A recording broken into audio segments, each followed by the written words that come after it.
Gil Alexander. It's Kelly Bidlin, producer number 9. So much more than a producer. Live from Bar Canada here at the D. How you doing, man? Pretty good, man. Pretty good. Rocking my DKN quarter zip, but it's a little warm up here. It is. Did you notice that? Yeah, it's a little toasty up here. As soon as we get within 20 feet of this shield table we have here, the temperature went up like 15 degrees. Yeah, I've discussed this with the crew once or twice before, too. I don't really understand how that works because, we're in a very wide open room, yet somehow this corner can get warmer or colder. It's a very impressive air conditioning system. It's funny you bring that up. I noticed the same. We have a sneaky good show. I don't know why I feel the need to say sneaky, as if we wanted to, like, shock you with it at the very last moment. It's kind of stupid. Shocking names we have on deck today. Yeah. Jason Weingarten wrote a piece at VSiN.com, his baseball season longs.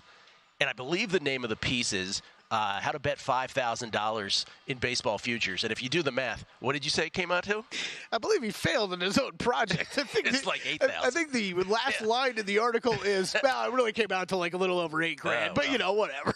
5,000, 8,000. Well, won't spoil the entire piece. We want everybody to go to VSiN.com, but we'll get some of his thoughts on some of those plays beyond what he's already given on the show, which was Pete Alonso on most home runs, which he gave out last week. Dr. Bob will join us. This is his time of year. Conference tournaments historically has done so well. He's got some plays.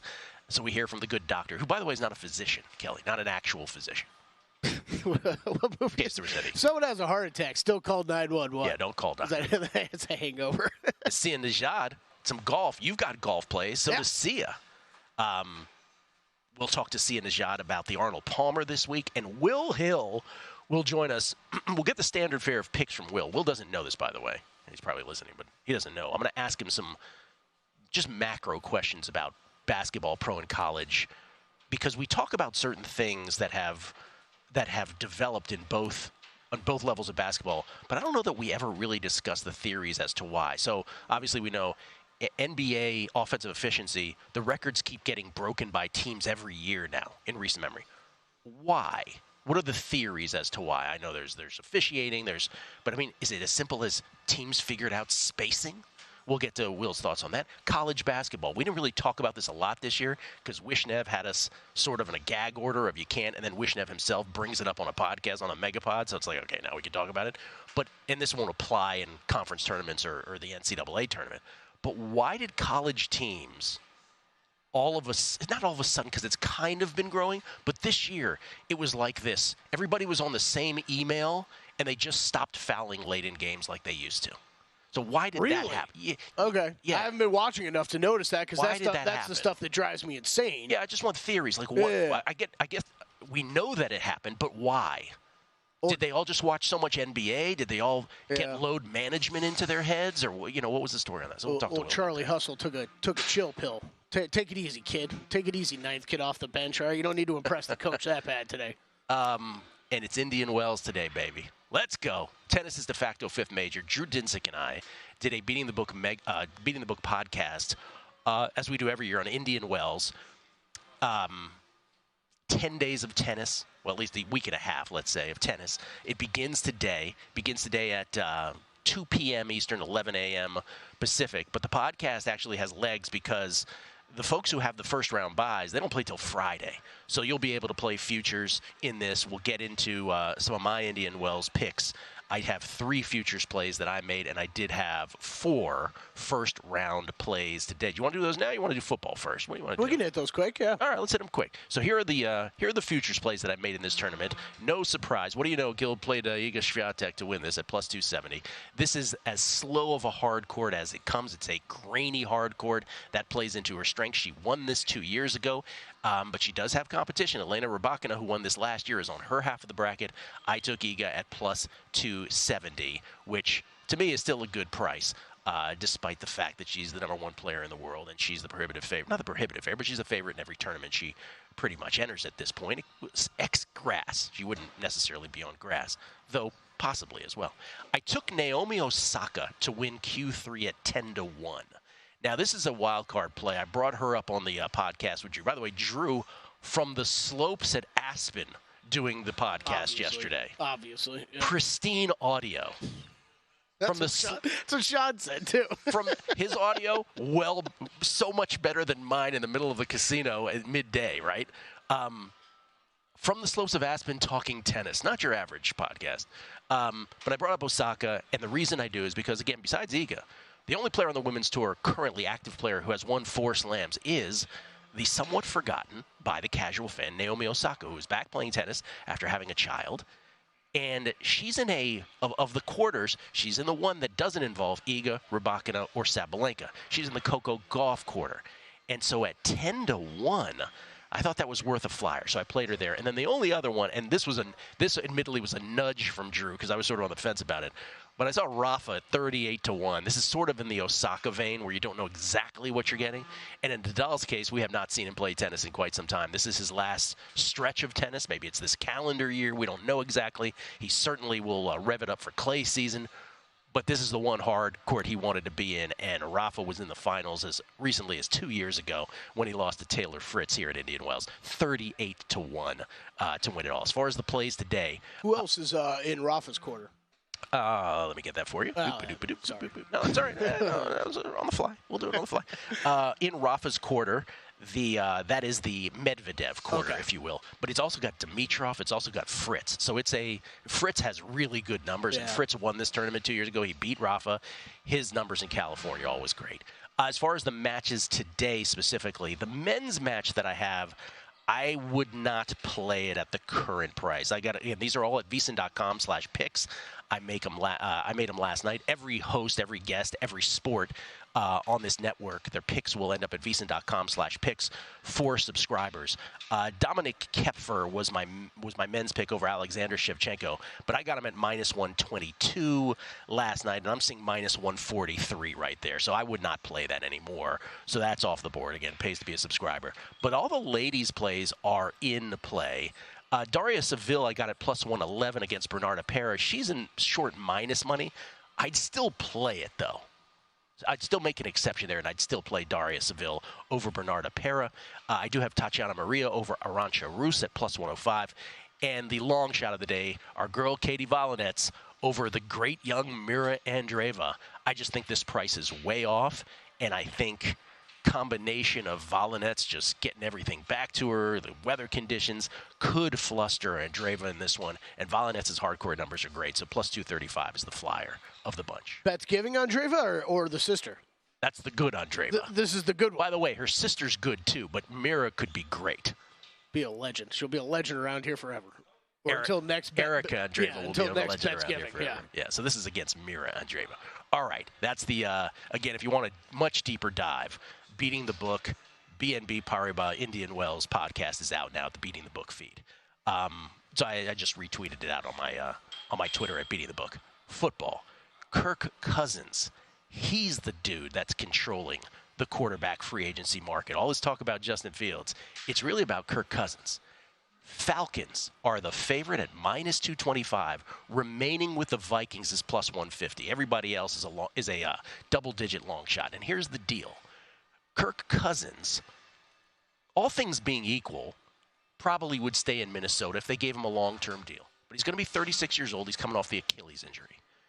And again, that's how mere mortals should be described when they come off an Achilles injury at that age, not this Aaron Rodgers nonsense we heard last year. But the Falcons are interested in Cousins first. And the story with the Vikings is that they have their own interest and Kirk has his. Kirk, if the Vikings were to offer him a long-term deal at, I would even say a discounted price, because the man has made $230 million in his career. Most of that sort of, really capitalizing on the system when he was in Washington, where he kept betting on himself on one-year deals, and Daniel Snyder refused to give him a long-term deal. So he was making north of $40 million at that time. I mean, you could argue Kirk Cousins handles offseason better than any NFL quarterback. Maybe the greatest businessman of his era, really, honestly. So the Vikings, if they only are going to offer him 1 year, he might bounce, because he's more interested in the long-term security than I think he is the actual size of the contract. And there's this whole thing about March 13th, that if the Vikings were to sign him after that, they'd take a $28.5 million hit. So Falcons want him. Yeah. That's why they're the favorite. It's starting to appear more and more like that. Everything you just said about Minnesota, I mean, they could have signed him already. This could have happened already if it was Minnesota. I thought it was going to be obviously back to Minnesota, but they said if he didn't have any other suitors at the combine. Yeah, I mean, I'll tell you. You know what I've heard? It would have. Reports, rumors, whatever, over the past 24 hours, some of this more true than others. I think I've heard that, let's see, they've been in Atlanta looking at schools. The wife's family is from the area, as we've talked about before. There was a discussion about Kyle Pitt's number being exchanged or something like that. Is his wife's family from Atlanta? I thought that was Russell Wilson. Sierra's family's from Atlanta. I think Kirk Cousins has some connection there as well. Okay. There's like all things, though, in the past 24 hours, I feel like have just been coming out. Okay, and the Russell Wilson thing, which we talked about yesterday, by the way, great article about Kirk Cousins if you're interested in all that from Kevin Seifert at ESPN.com, why this is happening with Cousins. Russell Wilson, we talked about this yesterday, and we were pretty much dead on that when this reposted, yes, the Steelers would still be the favorite, but the Raiders were essentially cut in half. Plus 250 is exactly where he is at the Raiders. We nailed that. I think the plus 250 is the play here. I mean, it's going to be, it feels like Steelers, Raiders. I mean, if we're thinking Falcons for Kirk Cousins, I mean, it's Steelers, Raiders, Vikings for Justin Fields and Russell Wilson, right? Full disclosure, we can't bet. We don't have this available to us in Nevada, so none of these are actual bets for us. By the way, Justin Fields, the Falcons, remains a short shot at plus 125. The Steelers at plus 250. But Kirk Cousins will be the first domino to drop, and then everybody else will figure out their place. We'll talk golf with Sia Nejad. Will Hill will join us. That's next.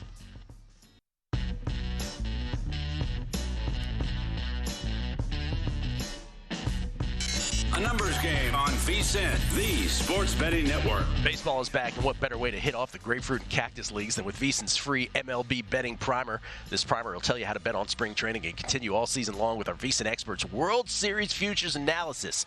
Our free MLB betting primer is basic baseball betting advice for those new to betting MLB, plus a breakdown on how to use sabermetrics for more data-driven bettors to make this your best season yet.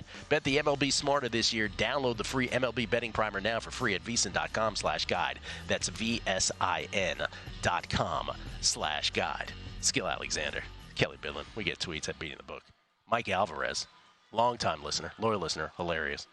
He is accusing me of having an East Coast bias of rappers on this show.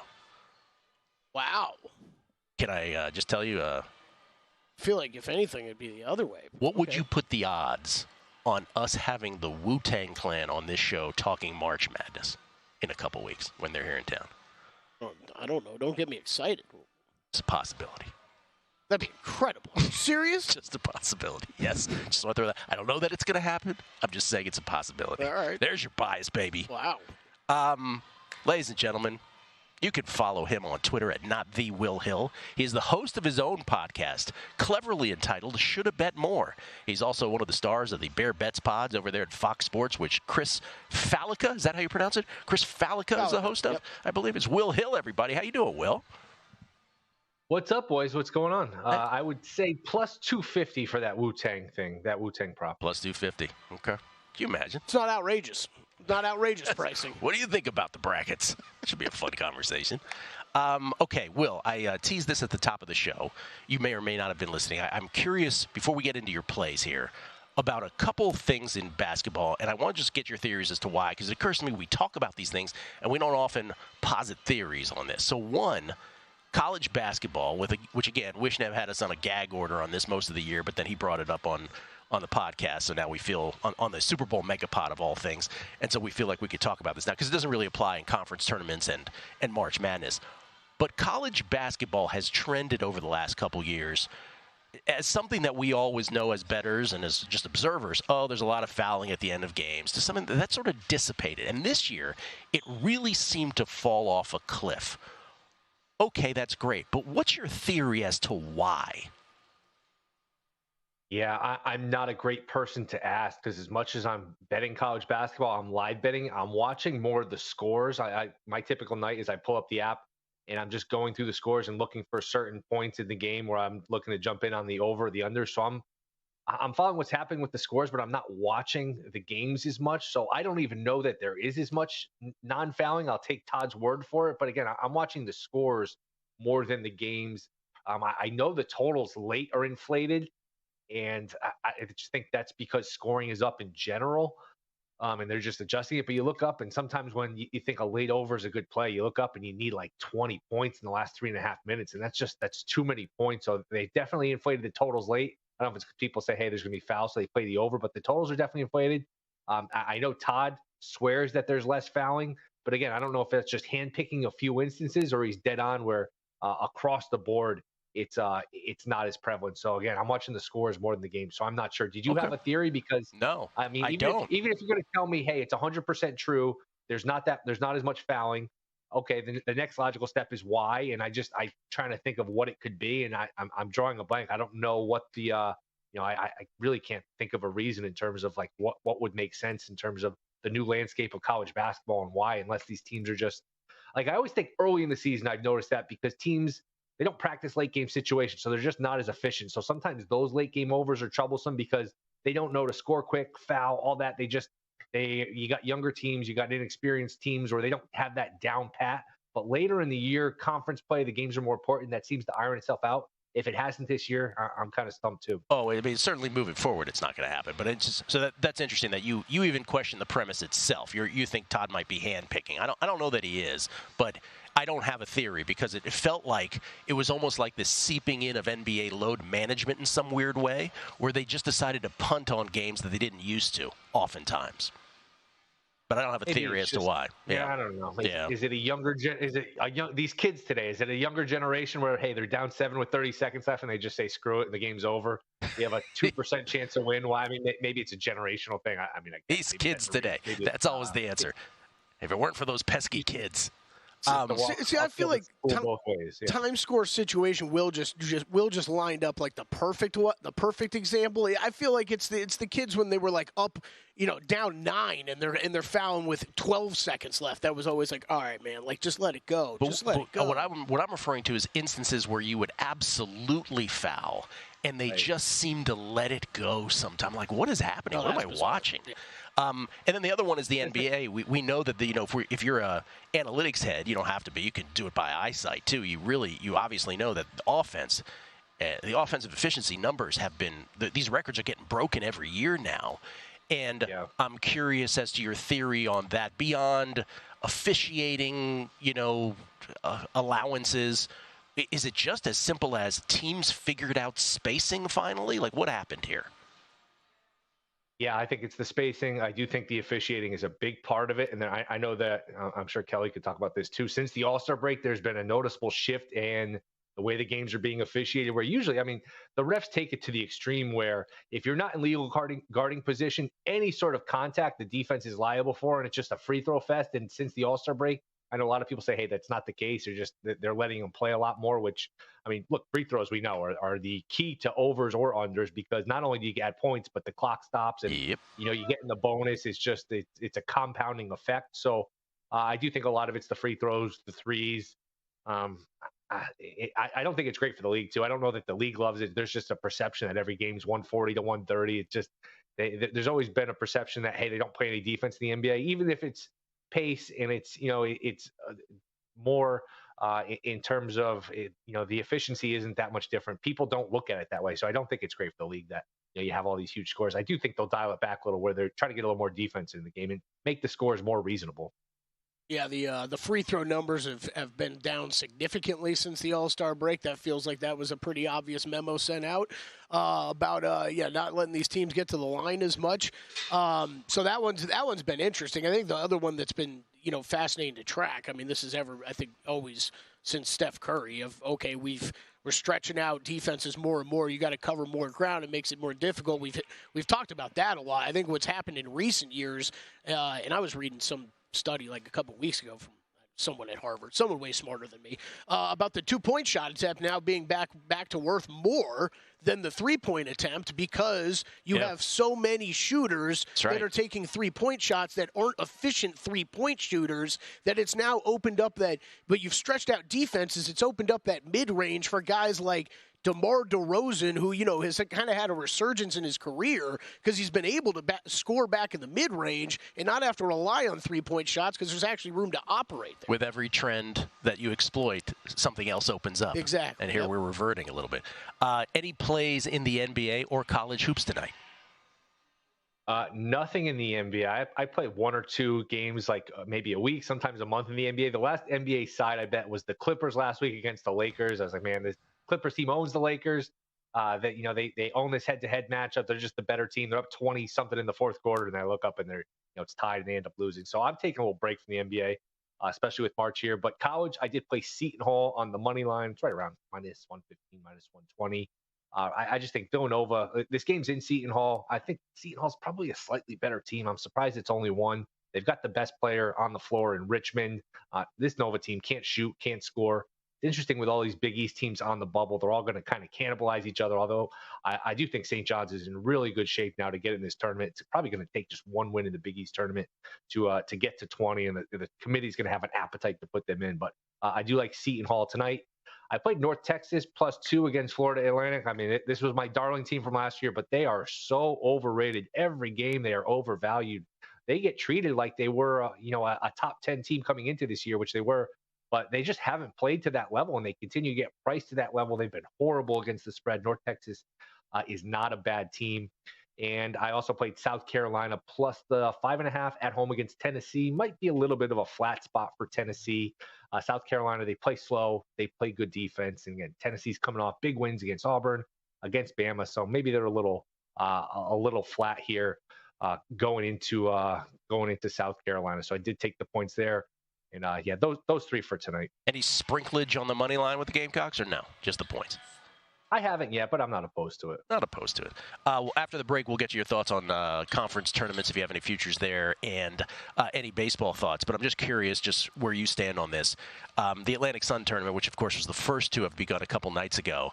Last night you had a situation where the short shot, Eastern Kentucky, loses to the 10th seed Jacksonville.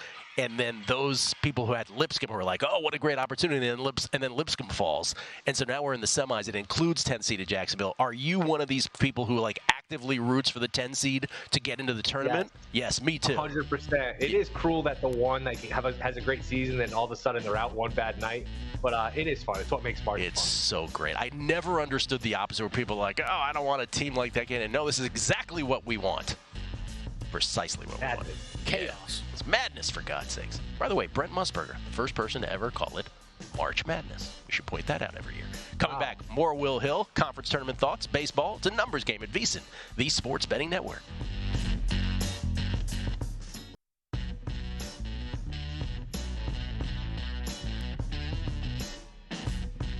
A numbers game on VSiN, the Sports Betting Network. And so, Kelly, according to Cleaning the Glass, with Wemby off the court, the Spurs are 10.5 points worse, and Minnie only 2 points worse with Gobert off the court. Oh, we're on air? I'm sorry. Put the VSiN experts to work for you and start betting smarter with the VSiN Pro subscription. Sign up on a VSiN Pro annual subscription today. Get your first year for only $199 instead of the typical price of $240. Just use promo code ANG. Get VSiN Pro access to everything we do for an entire year. That includes our daily best bets with a leaderboard to see which VSiN expert has the hot hand, betting splits to show you where the money and bets are moving for every game, betting systems, premium analysis, and 24/7 video access, plus our upcoming March Madness betting guide with best bets for every game and round of the tournament. Remember to use promo code ANG, though. Promo code ANG. That's a numbers game, folks. Promo code ANG. Sign up now. Get your first year of VSiN Pro access for only $199. Sign up today at VSiN.com/subscribe. We get tweets at Beating the Book. I always appreciate the feedback. Sean Higgs, did Gil tell our guy Midland Bidlin that Wu-Tang is coming on? Can we get a Protect Your Bankroll remix? You battle, you're saying goodbye like Tevin Campbell. This is from Jason H11. I've got so many questions in my mind already. I have to root for volleyball as a big dog again. I need sushi. Talk about violinets. Mark Francis. So I'm cruising down the road here in North Carolina listening to VSiN, and Gil says, surely not putting lines up for every team. I say to myself, yeah, like the Panthers and the Titans. Seconds later, Gil says, like Carolina and Nashville. Oh, that was yesterday. We were talking about exactas. That's right. Yeah. He's referring to DraftKings put up Super Bowl exactas yesterday. And I just threw that out. I'm like, did they do every possible combination of every team? And Kelly's like, yeah, they did. They sure do. Not enough zeros on that one, but yeah, every possible combo. Will Hill, kind enough to join us again. You can follow him on Twitter at @NotTheWillHill. That's 2 E's on the. He's got his own podcast called Shoulda Bet More. Who's your latest guest on there, Will? I had a little bonus pod today because the Bear, Chris Felica on Monday, but today just dropped Adnan Virk talking Oscars, talking MLB. I hope you don't mind. I passed along your number to him. I told him to block you so I don't have to fight for any listeners. Sorry, but it's quite all right. I know what you're doing. No, he had some interesting thoughts on Kelly liked that one. He liked some underdogs. Now he liked some underdogs. He thought he thought there were some opportunities to take some of these categories at plus prices. Oppenheimer looks like they're going to win like 9 million categories here, which I think would be a record. But yeah, interesting podcast with Adnan. Oppenheimer was available on the plane during vacation, and I was about to watch it. I'm like, wow, Oppenheimer's on, and I was like, this is probably not what they intended on how to watch Oppenheimer, like on a small screen on an airplane. Like I probably shouldn't watch it. Probably not. Also, like, what's it like? What do you mean on the airplane? Like literally the like square the back in of front the of seat, you. that situation. Yeah. Like, is that movie not rated R? Do you put R-rated movies on that? Like, what if you got a kid sitting next to you? Oh, I don't think that's a. Is that not a thing? I don't think that's a thing. Okay, but it's one of these movies that's intended to be watched on a massive screen. I got where you were going. Yeah. Oh no, you're just worried about the kid sitting next to me. It just feels like quite very benevolent, quite a dramatic movie to like have available for everybody to watch on the plane. Kids, everything. Yeah. So that's good. So Adnan Virk on there talking Oscars and Major League Baseball. Speaking of Major League Baseball, did you add any plays recently, season longs, that we haven't spoken about before?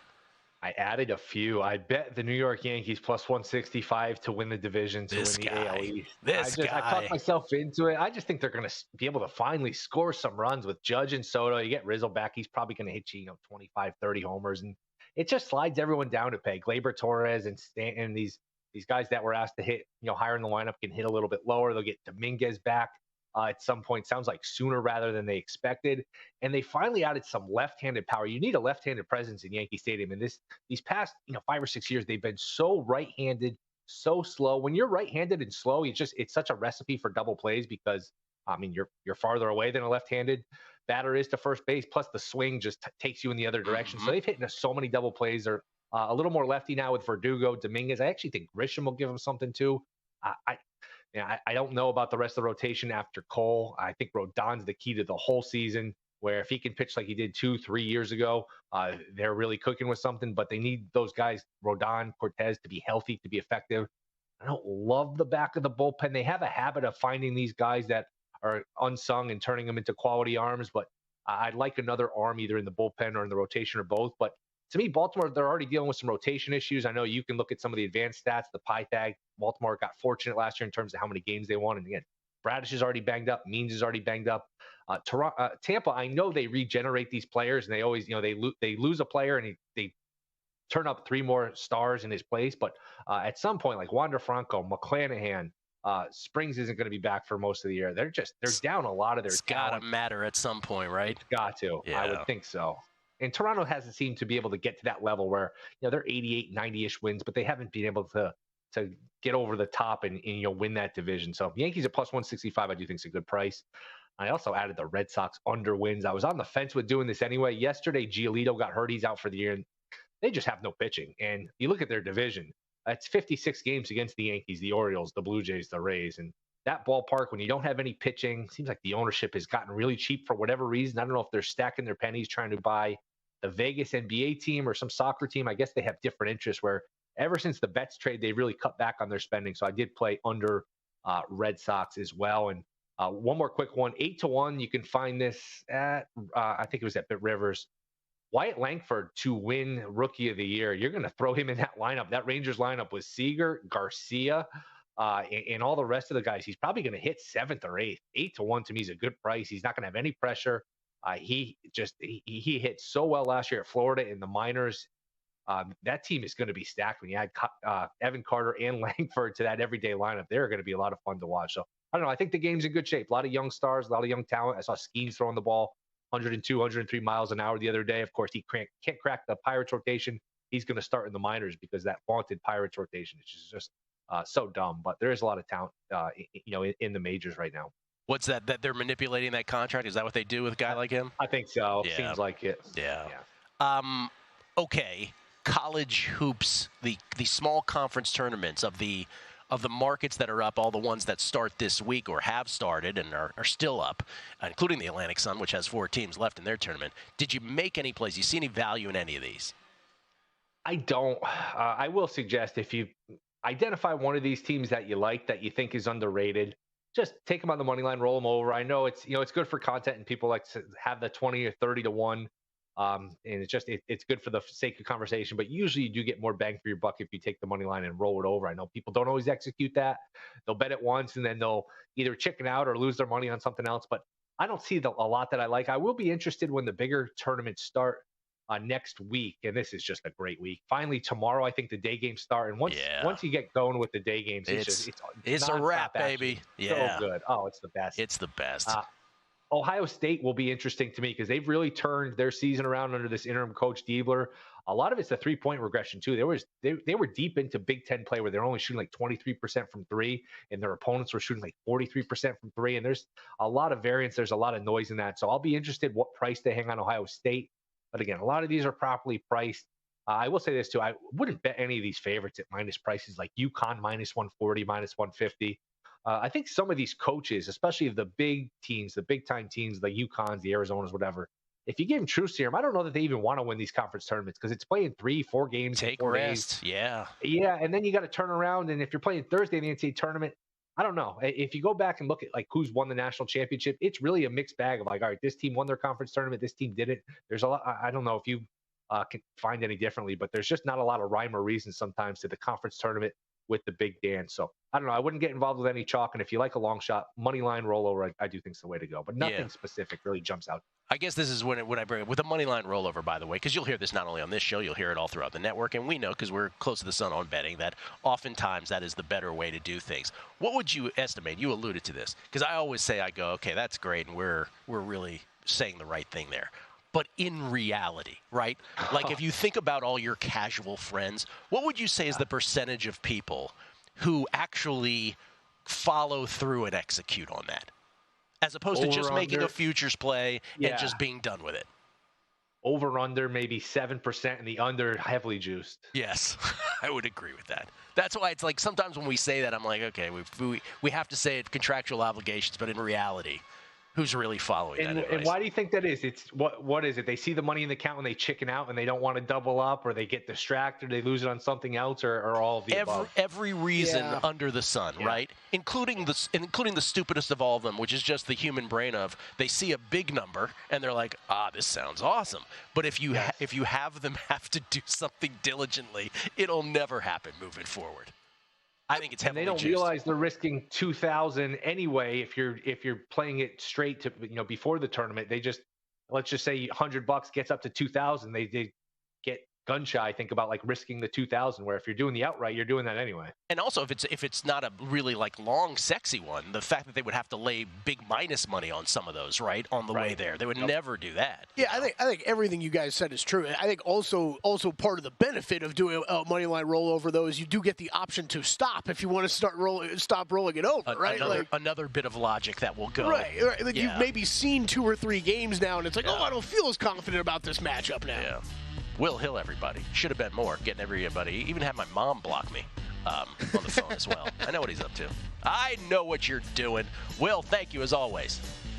All right. See you guys. Thanks for having me. The great Will Hill, everybody. At Not The Will Hill on Twitter. Should have bet more. Of course, the Bear Bets pod. Sia Najad joins us to talk some golf on the other side.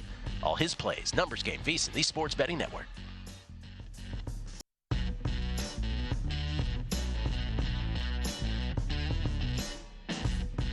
A numbers game on VSiN, the Sports Betting Network. This week on DraftKings Sportsbook, new customers can deposit $5 and get a no-sweat bet up to $1,000 in bonus bets if your first bet loses.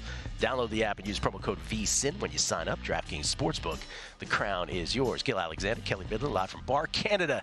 Here at the D, we get tweets of beating the book. Sean's Fox Plays. I think Kirk Cousins to Atlanta is a smokescreen to get the Bears to lower their ask, as there's a real chance the Bears get left holding the bag with no suitors and no value for Fields as more teams publicly move on. DJ Jams just has one thing to say. Wu-Tang. Larry Fresh. First Usher, now a promise of Wu-Tang. Can't wait to hear sports betting handicap by Supreme Mathematics. It is not a promise of Wu-Tang. It just might happen. And the fact that it might happen is just ridiculous. Yeah. The fact that it might happen, I'm so glad you brought it up. And I'm glad you didn't tell me ahead of time. Oh, no. It was way better live on the air. It was a phone call yesterday where at the very end, as I'm about to hang up, we go, hey, one more thing. It's like a Columbo moment with 80. Jesse Welch, going back to the name conversation from yesterday. Oh, this is me saying we were doing a whole thing about escalators and stuff yesterday, annoyances, and how Tim Lawson texted in a great one. How many people have you known for decades that still spell your name with one L kind of thing? And Jesse Welch comments, he says, going back to the name conversation from yesterday, I have to share this. Every time I call somewhere and give my name, people, and this is in capitals, consistently think I say Jeffy. His name is Jesse. Consistently think I say Jeffy. What kind of grown-ass man is going by Jeffy? Drives me nuts. Sorry about that, Jesse. I would have thought Jesse would maybe have the same problems that I have, that on occasion it's Miss Welch or something like that. You know? Miss Welch, that's right. Oh, okay. All right. Miss Bidlin in emails all the time. I'm sure this man never has his name misspelled. Never. Sia Najad joins us to talk golf, specifically, of course, the Arnold Palmer. He's the host and analyst on Monumental Sports Network, that, of course, based in the DMV. How you doing, Sia? I'm very well, Gil, with one L and Miss Bidlin. How are you guys doing? Dude. We're good, man. Can I speak for Kelly? We're good. We're doing very well. Before we get to golf, of course, my eyes immediately go to one of the all-time very goods over your left shoulder, the great Santana Moss, or the very good Santana Moss, throwing up the sign for Sean Taylor there. Before we do golf, what are the Skins going to do with number 2? What are your thoughts? Yeah, I think, Gil, it's going to be Jaden Daniels. You know, when I look at the odds, obviously it looks like Caleb Williams is going to be one. I don't think we're trading up for that pick. So to me, it's between, and I don't think we're trading down, by the way. It's between Drake May and Jaden Daniels. And when you look at the odds, Drake May is the favorite right now. I mean, a small favorite over Jaden Daniels, but a favorite nonetheless to be the number 2 pick. I don't see it. I think this thing is going to flip. And I think by the time we get to the draft, we're going to see the Washington staff really enamored by Jaden Daniels, what he can do with his feet, what he can do with his arm. I'm of the mind that Jaden Daniels is actually better than Caleb Williams, and I'm one of the few that's not afraid to say it. I know that's starting to percolate out there, at least in some circles. I think Caleb Williams, obviously, the true number 1 in most people's minds, but I think Jaden Daniels, I love the ball that he throws. I love that he can move around the pocket. I love that he can run out of the pocket. I think he has so much to offer and so many headaches to give defensive coordinators. Give me Jaden Daniels with the number 2 pick. I'm with you. I think that's who I've settled on, too. And I know he's slight of build, and so I'm sure you have these friends, too. But all my DC friends who are obviously huge Commodores fans, they have 2 very common statements. One is, I didn't like the way Caleb Williams cried on his mom's shoulder. That was one irrational. And then the other one was, I don't know, Jaden Daniels just seems like a taller, slight of build RG3. Like they have RG3 injury flashbacks. So there's all this neuroses that goes around all these guys. But I'm with you. I think for me, I prefer a mobile quarterback just because I think the floor is higher, right? Like which might be, by the way, the wrong way to look at things because you're obviously looking for the highest ceiling. But I'm just all about have the floor at a certain point, and we'll see where we go from that.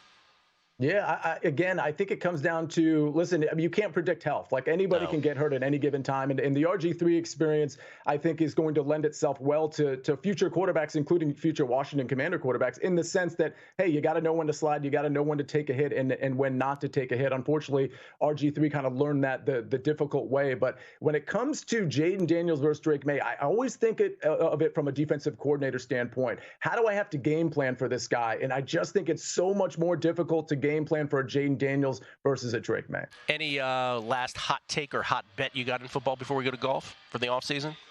No, not really. No, okay. Nothing in terms of futures or draft. But as we get closer to the draft, I'm sure I'll have some hot takes for you all. All right. Arnold Palmer Invitational. You got a bunch of plays. Where do we begin, sir?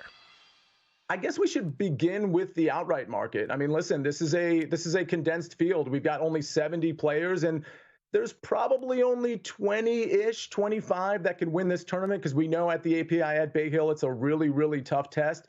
I'm zeroing in on Victor Hovland. I'm zeroing in on Ludwig Aubert, and I'm zeroing in on Will Zalatoris, who for some reason really isn't getting respect in the market, but he's certainly getting respect from me. I'll start with Victor Hovland, a very underwhelming 2024 so far, but if we look at what he did his last time out, I believe that was the Genesis Invitational, the ball striking seemed to be back. It was just the short game that really hadn't caught up quite yet. But he's been very good at this tournament. Last two top 10 finishes, including a second place finish. And when it comes to course fit, listen, total driving, ball striking, all of those things that we want around the green play has actually improved for him. He can find a hot putter, and we know he has good course history here. So, I think when it comes to superstars, whether it's Rory or Victor Hovland or Scotty Scheffler, or we can name a couple, Patrick Cantlay, I think they can turn it on at any given moment. I don't think I need to see more from Victor Hovland before I bet him at 16-1 here. So really like that. And by the way, he rates out really well on difficult courses in difficult fields. So does Will Zalatoris, by the way. So I like him in that 30-1 range. And then finally, I'll just close with Ludwig. Ludwig is one of those guys that we certainly haven't seen the apex of his game yet, but when he marries the ball striking with the putting, he can really beat anybody. I think he's a great course fit because total driving accuracy, off the tee, distance, all of that stuff, it's really going to come into play here. It's why I like Will Zalatoris. It's why I like Victor Hovland. And again, it's why I like Ludwig Aubert. You took Zalatoris top 22? I did. Yeah. Will Zalatoris, again, I don't think this should be a plus number. We've got, a 70-person field, like I said. I really think in the top 20 market, yeah, some people are going to sneak in there. But Will Zalatoris, over his last two tournaments, if you just look at the ball striking, that back injury that I know me and Kelly were probably really worried about 2 or 3 weeks ago, it seems like, I can't predict the health of Will Zalatoris, it seems like it's a very distant thing of the past, the way he's been striking the ball. The short game is there for him. He's been good on this course. And again, the ball striking is great for Will Zalatoris lately. So a top 20 on this particular difficult test, I think it's a great number at plus 110. I would have thought this was more like minus 110. You want to give me plus money, I'm all over it. Yeah, I should probably say top 20 also, or top 20 as well, instead of me saying top 22. People are like, I don't see a top 22 market, Gil. That's very good. Yeah. I'm with you. I felt like I found a lot of value in the top 20 market this week, considering there's only 69 guys going in this tournament. I definitely would recommend people checking those markets out if they're betting this. By the way, we should say Scotty Scheffler is the short shot to win this. No surprise here at plus 650. Rory McIlroy, the only other person in single digits at plus 850. You have a couple matchups as well, Sia. Yeah, let's go to Ben An over Tom Kim. Speaking of underwhelming, I kind of referenced that with Victor Hovland, but again, I think he can turn it around. Tom Kim has been okay. I mean, if you actually look at the strokes gained metrics, he's been okay, but Ben An's also been, like, I would say more than okay, especially in the ball striking department. Off the tee and on approach, Ben An's been very good, and that's going to serve him well specifically on this course. Tom Kim, by the way, both of their short games a little checkered, but Tom Kim's ball striking, it just really hasn't been there consistently, and I think Ben An has a huge edge over Tom Kim. So I'm getting minus 115 in a tournament matchup over Tom Kim. I'll take that. And then speaking of course fit, Cameron Young minus 120 over Jason Day. Jason Day has some good recent history, some good experience here too, but Cameron Young from a course fit standpoint is really, really good. And it looks like the game is really picking up. We kind of expect the ball striking, the off the tee game to be there, but we don't necessarily expect the putter to be there, but the putter's starting to come around. So the only way he loses this matchup, in my opinion, is if the around the green play really catches up to him, because sometimes that can be his downfall. But on this course, while around the green is going to be important, I don't think it's going to be super difficult necessarily. So again, I'm going to go with Cameron Young's ball striking prowess. And I'll give you a round 1 2-ball matchup. Again, 18 holes, round 1 for tomorrow morning. I think it starts at like 7:30. Kind of a lot of juice on this one. Steven Yeager minus 140 over CT Pan. These two guys are in two universes. I think the market's just a touch down on Steven Yeager because he missed the cut last week, but he's a good course fit. He's a good player, generally makes the cut. So I really like him in round 1 over CT Pan. All right, Sia, 30 seconds. You're a man who doesn't want to be known as a first-round leader guy, yet you've hit a bajillion of them. Who are your first-round leader bets here? I have, but none this season yet. I'll do it in 20 seconds, Gil. Victor Hovland, Will Zalatoris, Hideki Matsuyama, who can get red hot and is coming off a win, and Keegan Bradley, who has very good course history here. Those four all go out in the morning. I like all four to potentially be maybe tied at the top. All four for first-round leader. Hovland, Zalatoris, Hideki, Keegan Bradley. Sia Nejad, by the way, Sianejad, bringing it back to the whole spelling thing, from the Monumental Sports Network. Thank you, Sia. Great seeing you, man. Thanks, guys. See you soon. My man. Coming back on DraftKings, Stan Le Batard. We're coming back at VSiN, the Sports Betting Network, with Dr. Bob next.